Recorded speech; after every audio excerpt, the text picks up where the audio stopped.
Hey, to take screenshot on the Nothing phone 2A, we've got actually two methods. The first one, you can use the two buttons combination, the power button and the volume down button. You have to click and hold them at the same time together. I mean, just click on them.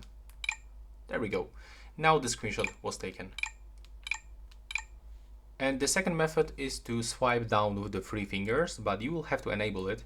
So go into the settings. Now, you will have to actually navigate into the search, input this phrase, screenshot, and find screenshot gesture. Then open the screenshot gesture and now enable this switcher and now swipe with the three fingers down.